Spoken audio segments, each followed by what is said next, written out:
আমরা তো কত কাঁদি ওই আসে কোন চোখের জলে ভগবান সাড়া দেয় বলুন বাবা। আপনারা তো গুণী ব্যক্তি, এই জায়গাটা বুঝে নি। আপনি সন্ধ্যাবেলায় ভগবানকে আরতি করছেন, পুজো করছেন দোকানে, হঠাৎ করে আপনার চোখের কোণে জল হয় না? কেন চোখে জল এলো? মন্দির থেকে বেরোলেন, হাত মুখ ধুয়ে গালে হাত দিয়ে ভাবছেন চোখে জলটা এলো কেন? আমি গ্যারেন্টি দিয়ে বলতে পারি 100 জনের মধ্যে 90 জন ভগবানকে প্রণাম করতে গিয়ে কেঁদে ফেলে, ভগবানের মন্দিরে দাঁড়িয়ে কেঁদে ফেলে, আরতি করতে গিয়ে কেঁদে ফেলে। কখন বলো কখন?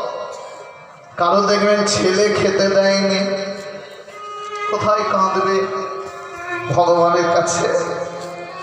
কারো দেখবেন বৌমা ছোট বড় কথা বলে, কোথায় কাঁদবে? বাড়ির কেউ শোনে না, তাই ভগবানের কাছে গিয়ে কাঁদছে।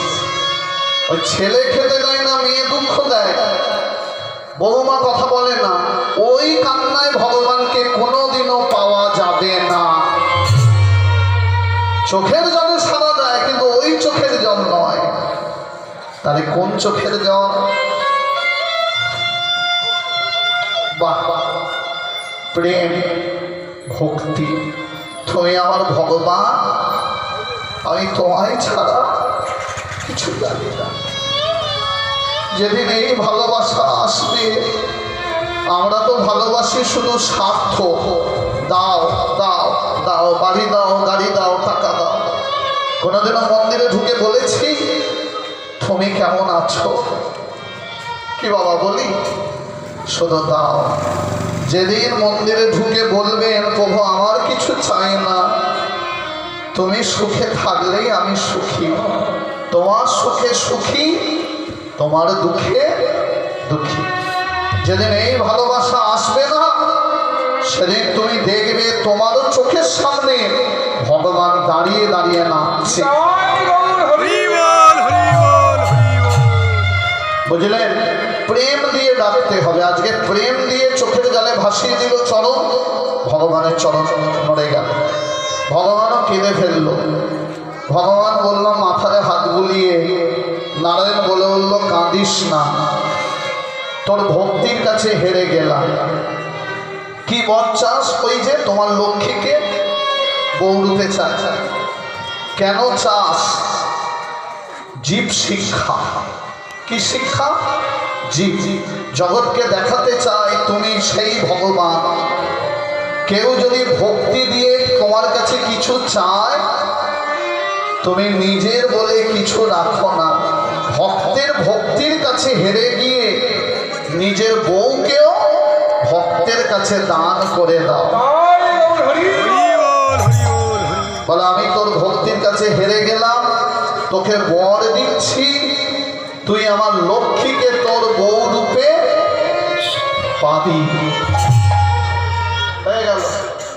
তবে এই দেহে নয়। কেন এই দেহে নয়? কেন? লক্ষ্মী হলো চঞ্চল, তাকে ধরে রাখার ক্ষমতা তোর এই দেহে নেই। তোর ঘরে পাঠালেও লক্ষ্মী থাকবে না। তাই তোকে আমি নতুন করে তৈরি করে আবার পৃথিবীতে জন্ম দেব।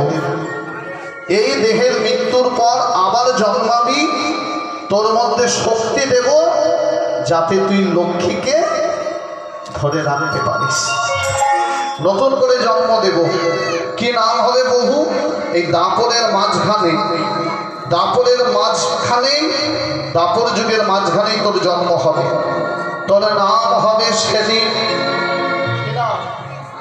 আয়ানে গো,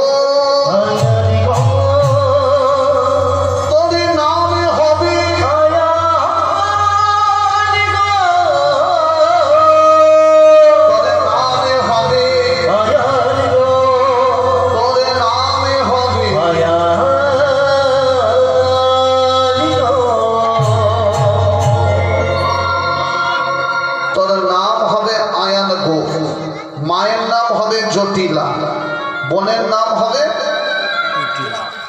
কুটিলা। এটা সবাই জানেন। বলুন এবার বাবার নাম কি হবে?